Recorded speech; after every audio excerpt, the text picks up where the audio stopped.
Hello and welcome back. Thanks for staying with us. You're watching Beyond What Is One, and this is World Day with me, Jyotsna Kumar. Let's begin with the headlines.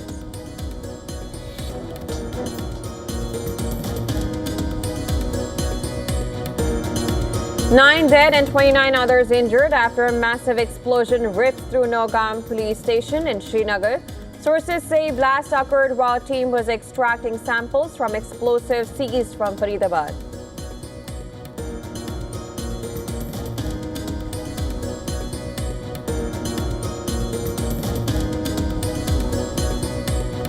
Russian missile attacks on Kiev kill 6 people in an apartment block. President Zelensky condemned strike as heinous act of terror. Later, a drone attack on a market in southern Ukraine killed 2 more.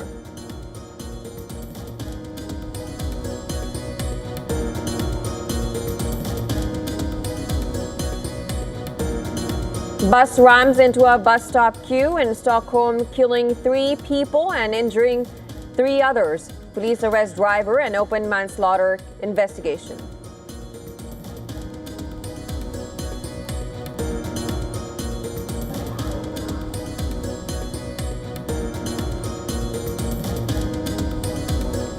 U.S. President Donald Trump tells law enforcement chiefs to investigate links between Jeffrey Epstein and ex-President Bill Clinton amid growing questions about his own ties to late alleged sex trafficker.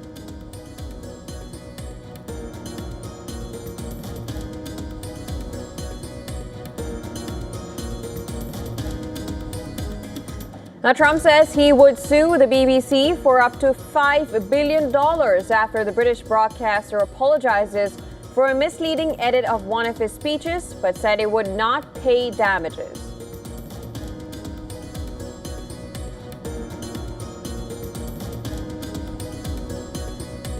The United States and several Arab and Muslim majority nations, including Egypt, Saudi Arabia, and Turkey, call for the UN Security Council to quickly adopt a resolution endorsing Donald Trump's peace plan for Gaza.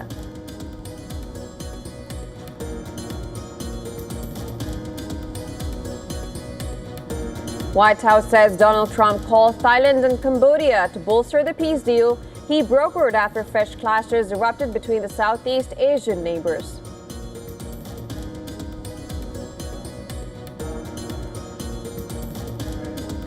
China advises its citizens to refrain from traveling to Japan following days of back-and-forth criticism and ambassador summonings in the wake of comments by Tokyo's new premier about hypothetical attack on Taiwan.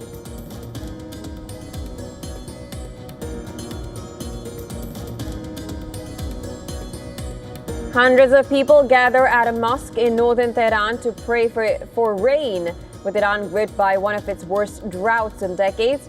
Rainfall in the capital has this year been at its lowest level in a century.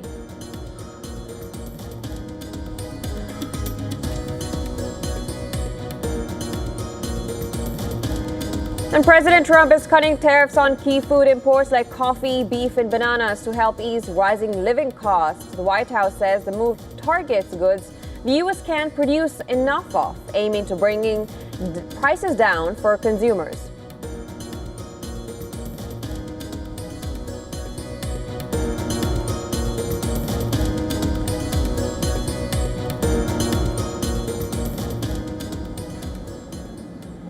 Now, at least 9 have died and 29 are injured after an explosion at Srinagar's Nowgam police station. According to sources, the blast occurred when the team was extracting samples from explosives seized from Haryana's Faridabad in connection with the Delhi Red Fort blast case. Now, the material was part of the 2,900 kg of explosive materials recovered from the rented house of arrested Dr.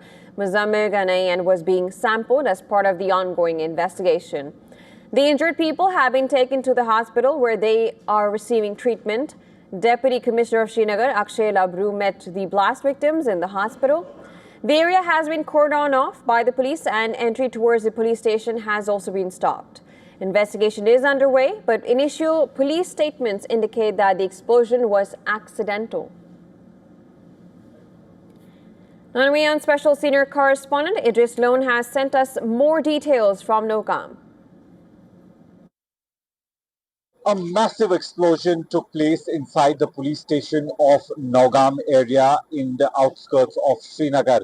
We're being told that around 6 people have died so far in this incident, while as there could be around 7 people who are injured. As you can see, the number of security personnel on the ground have increased, whether it's Jammu Kashmir Police, CRPF, Indian Army, everyone is here to basically help in the rescue operation that is being carried out by security forces. We're also told by our sources that the 2900 kg explosive that was recovered from the Faridabad terror module bus was brought here to this police station, and it was being inspected by a team of FSL, the local administrators, as well as Jammu and Kashmir police when it blasted. That's right, they are fearing that there could be more casualties in the case, while as the search and rescue operation still continues.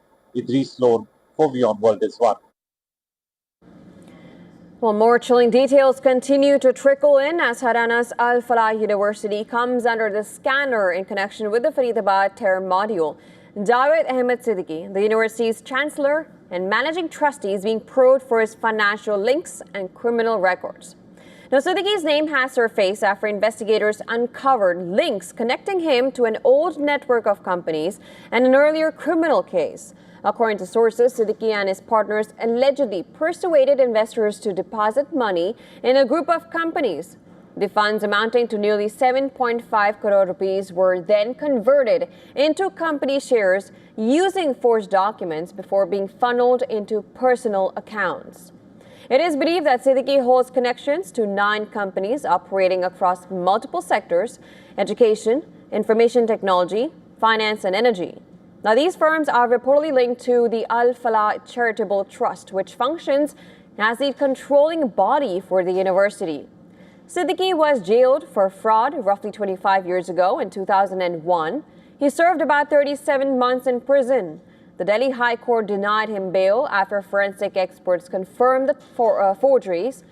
He was eventually released in February 2004 after agreeing to repay investors. Now, the case was registered back in 2000 at New Friends Colony Police Station in capital Delhi. The FIR named Siddiqui and his brother under several sections of the Indian Penal Code, including cheating, criminal breach of trust, forgery, criminal conspiracy, and the use of fraudulent documents. The Al Falah University was originally founded in 1997 as an engineering college. Once considered a rising institution in technical and medical education, it now finds itself under the scanner of the National Assessment and Accreditation Council.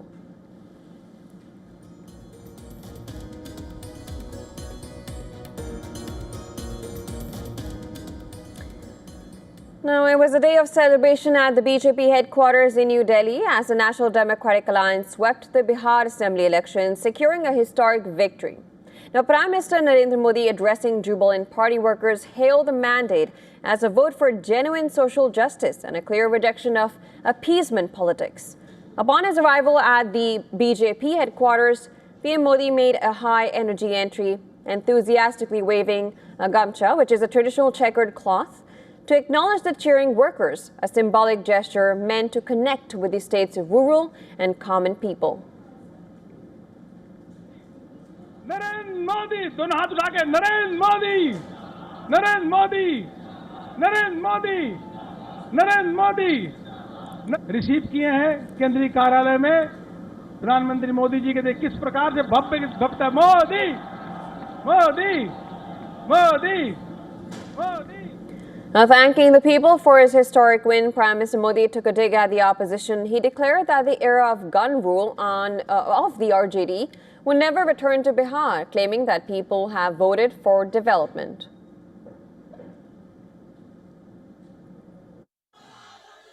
Bihar के चुनाव में जब मैं जंगल राज की बात करता था, कट्टा सरकार की बात करता था, तो आरजेडी के लोग कभी विरोध नहीं करते थे, लेकिन कांग्रेस वालों को बहुत चुभता था और बहुत मोदी क्या बोल रहे हैं, ऐसा क्या बोल रहे हैं. लेकिन आज मैं फिर कहना चाहता हूं मैं कहूंगा अब वापस नहीं आएगी कट्टा सरकार, अब वापस नहीं आएगी, अब वापस नहीं आएगी, अब वापस नहीं आएगी। साथियों, बिहार के लोगों ने विकसित बिहार के लिए मतदान किया है। Now declaring that the era of appeasement is over, PM Modi emphasized that Bihar's voters, especially the youth, are serious about revision of electoral rolls. He said he believes every voter is crucial for democracy's sanctity and urged political parties to participate in voter list purification efforts. Bihar के चुनावों ने एक और बात सिद्ध की है। अब देश का मतदाता, खास तौर पर हमारा युवा मतदाता, मतदाता सूची के शुद्धिकरण को बहुत गंभीरता से लेता है। बिहार के युवा ने भी मतदाता सूची शुद्धिकरण को जबरदस्त तरीके से सपोर्ट किया है और मैं मानता हूं कि लोकतंत्र की पवित्रता के लिए हर मतदाता का उसकी अहमियत होती है, उसका हक होता है। Having won a resounding victory in Bihar, PM Modi declared that the party's focus would be next on West Bengal, throwing a challenge to TMC leader and West Bengal Chief Minister Mamata Banerjee.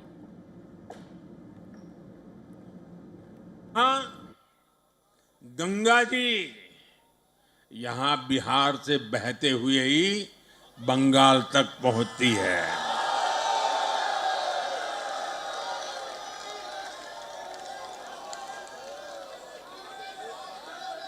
Bihar ने बंगाल में भाजपा की विजय का रास्ता भी बना दिया है।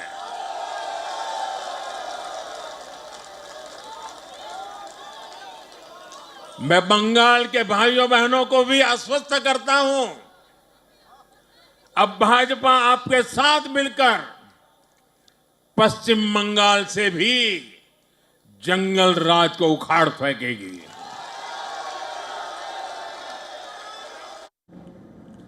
PM Modi's address came as the Election Commission of India confirmed the final decisive results for all 243 seats. The NDA won 202 seats, utterly overwhelmingly, and the Mahagathbandhan's 35 seats, while the AIMIM claimed 5 seats.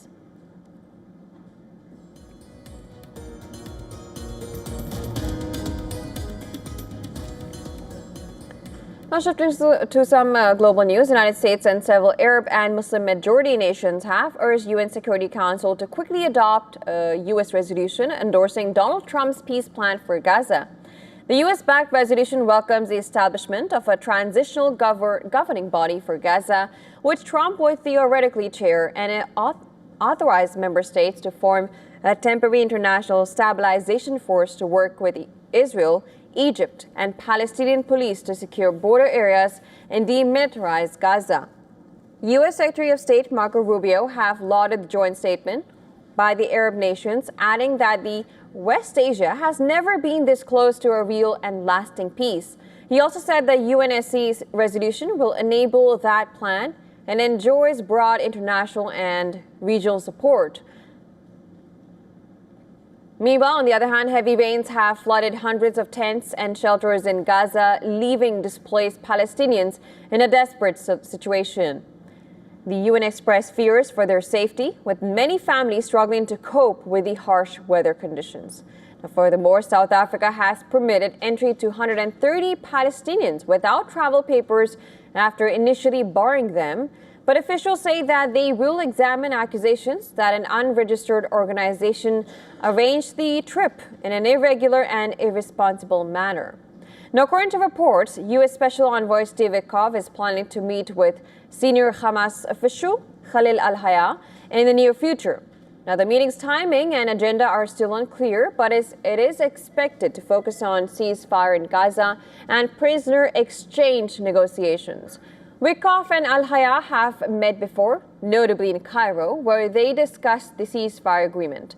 In occupied West Bank, Israeli settlers attacked Palestinian olive harvesters and activists, leaving one woman severely injured. The attack on the town of Turmusaya came as Palestinians say settler violence in the region is only worsening. The United Nations and rights groups have raised the alarm over these series of attacks. Meanwhile, Palestinians in Deir Istia, a village in Israeli-occupied West Bank, returned to their mosque for Friday prayers after it was reportedly vandalized by Jewish settlers. The mosque was allegedly attacked on Wednesday night, with settlers smashing windows, spraying insulting graffiti, and attempting to torch the building.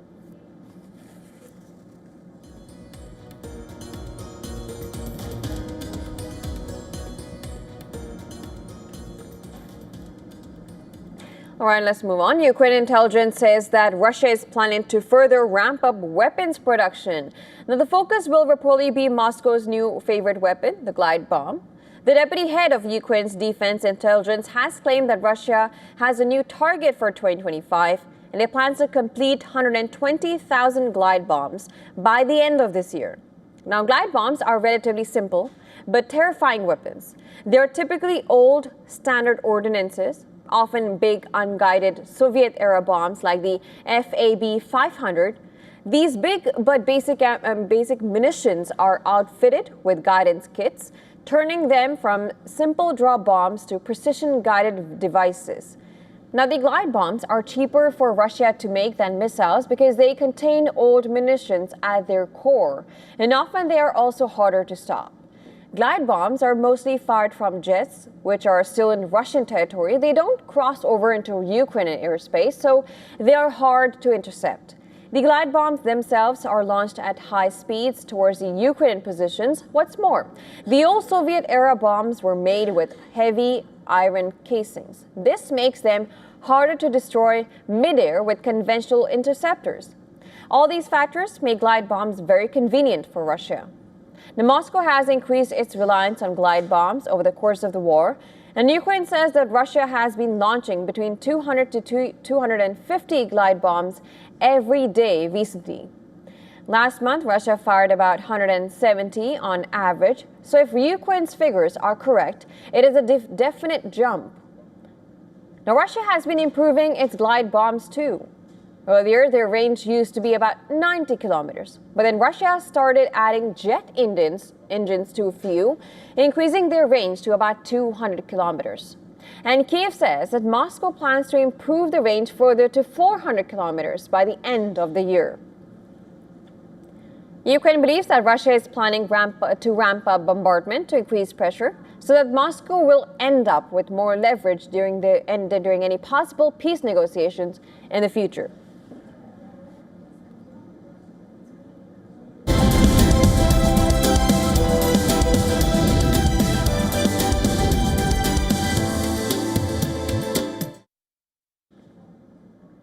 Now, the United States has agreed to drastically reduce its tariffs on Swiss goods, slashing them from crippling 39% to 15%. Now, the announcement was made on Friday by the Swiss government, marking a major victory for Swiss businesses and the broader economy. The deal comes after months of tense trade discussions and is expected to bring relief to industries hard hit by the higher tariffs. This dramatic reduction comes as part of a deal finalized between U.S. Trade Representatives Jamieson Greer and Swiss Economy Minister Guy Parmelin. Today, I can announce that Switzerland and the United States have reached common ground regarding additional tariffs, thanks in particular to the new momentum created by the U.S. President's commitment. This represents an important step for our exporting companies and for the stability of our trade relations. First, the United States has agreed to reduce the level of additional tariffs. For Switzerland, these tariffs will now be capped at 15%, which, as I have said, puts us on an equal footing with the European Union. Second, products that were already exempt will continue to benefit from this exemption. This notably concerns pharmaceutical products, certain chemicals, gold, and semiconductors. Richmond Chairman Richmond Chairman Johann Rupert, who recently met President Donald Trump at the White House, played a key role in these negotiations, telling reporters that the tariffs were the result of a misunderstanding. Rupert, along with top Swiss business leaders, had been lobbying for months to resolve the trade tensions. We hit Switzerland very hard. We want Switzerland to remain successful, and we're a part of Switzerland in the sense that they've been a very good ally. We're working on them and some others, and we're working on others to increase them a little bit too. Switzerland's luxury goods sector has been hit particularly hard. Exports from Swiss industries to the U.S. fell by 14% between July and September, with machine tools makers suffering a staggering 43% drop in shipments. The 39% tariff had been especially damaging for high-end Swiss goods, from watches to machinery, which make up a large portion of the country's exports to the U.S. A reduction to 15% is seen as critical in stabilizing these industries and preventing further job losses. Minister Parmelin, after his talks in Washington, said the discussions were very positive, adding that many issues had been clarified. The full details of the agreement will come later. Trump had promised to work on a deal that would ease tensions with Switzerland, with Rupert acknowledging that while progress has been made, it can take months before the deal is officially signed. The tariff reduction is expected to give Switzerland's economy a much-needed boost, especially in the face of challenges like the export declines and uncertainty in global trade. As Swiss businesses await final confirmation of the deal, the focus now shifts to what comes next and how the Swiss economy will adapt to these new terms.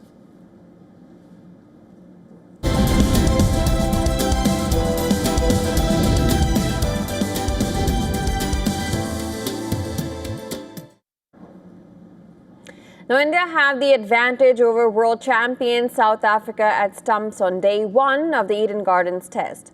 Pacer Jasprit Bumrah produced a brilliant 5-wicket haul as India bowled out South Africa for just 159. Test cricket returned to the iconic Eden Gardens in Kolkata after 6 years. South Africa skipper Themba Bavuma won the toss and elected to bat first. The Proteas were without Kagios Rabada, who missed out due to an injury. Aiden Markram and Ryan Rickleton gave the visitors a good start.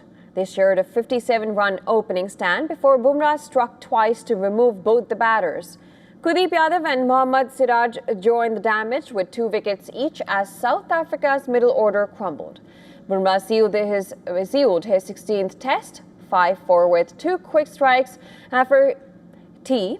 He dismissed Simon Harmer and Keshav Maharaj for ducks to end the innings.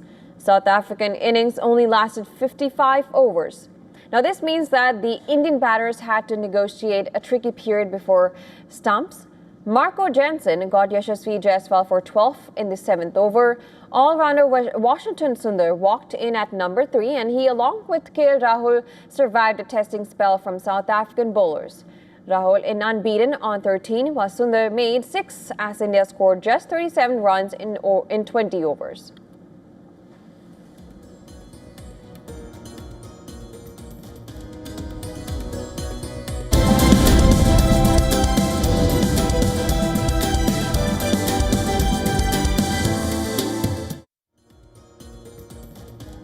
Now, a new animated film in your dreams is redefining how children see family dynamics on screen. We leave you with this report that tells you more on this. Thank you for watching. Stay tuned. You're watching Beyond World is One.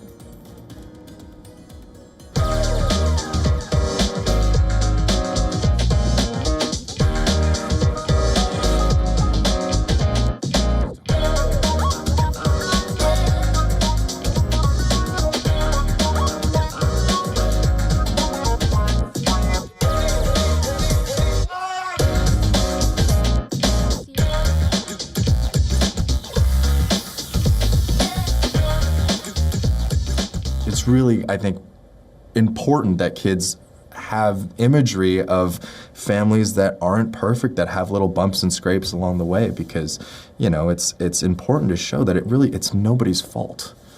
It's just people doing life together, and that's messy sometimes.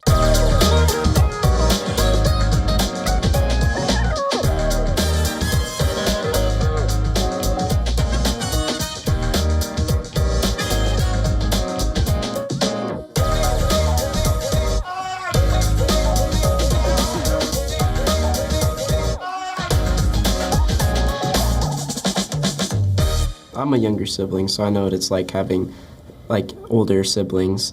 And when we were younger, we would fight a lot, and Stevie and Elliot do. But as we get older, our relationship really strengthens, and same thing happens with Stevie and Elliot. They learn how much they need each other and how much family is important.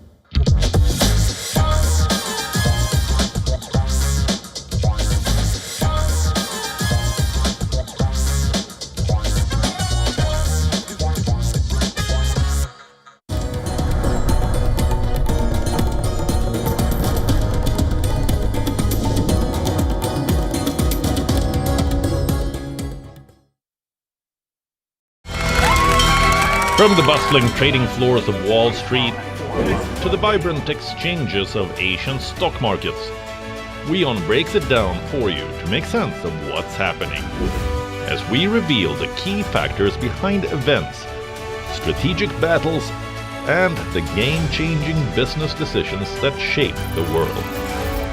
We bring you all of this and more on World Business Watch. On Inside South Asia, a deadly car blast ripped through the heart of New Delhi. The terror incident has exposed a white-collar terror network pan-India. Pakistan's Asim Munir gets expanded power. A lifelong immunity after 27th Amendment is passed. And a look at timeless ties of India and Bhutan.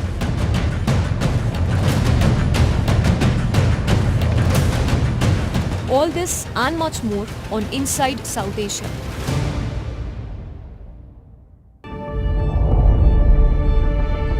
The Earth is sending distress signals. Wildfires, droughts, and melting glaciers. Can we reverse the damage? Explore the harrowing effects of climate change. It's a wake-up call. Global emergency. Climate Tracker on WION World is One. Rashtriya Swayamsevak Sangh. To some, it's an extreme ideology. To others, it's the very soul of India. To some, it's rebellion. To others, it's a principle of nation building. Coming soon to challenge perceptions in RSS centenary year, Kesariya at 100. WION, India's global voice, the channel that brings you the biggest stories from across the world through India's lens. Now available in more than 190 countries worldwide, because we believe that the world is one. Watch us in Africa, Europe, USA and Canada, South America, Asia Pacific, Middle East and North African regions. Also available on these digital platforms across the world. WION, World is One. Where darkness hides behind every corner. Where the truth is stranger than fiction. A show that dives deep into the stories which shock and mystify. Unsolved murders. Psychopaths who defy explanation. International war crimes. And millions swindled in financial fraud. The victims, the accused, and the sinister plot. Prime is your front row seat. to darkness.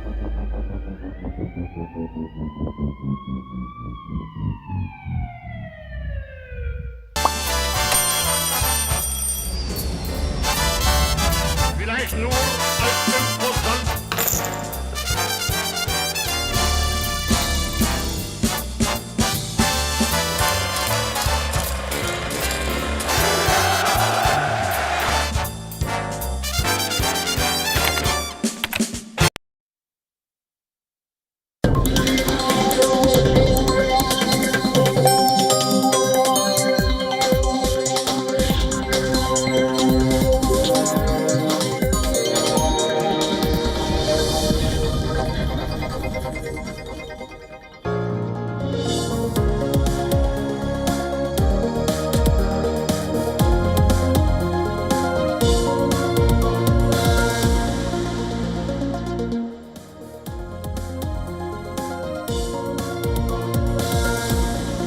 Hello and welcome back. Thanks for staying with us. You're watching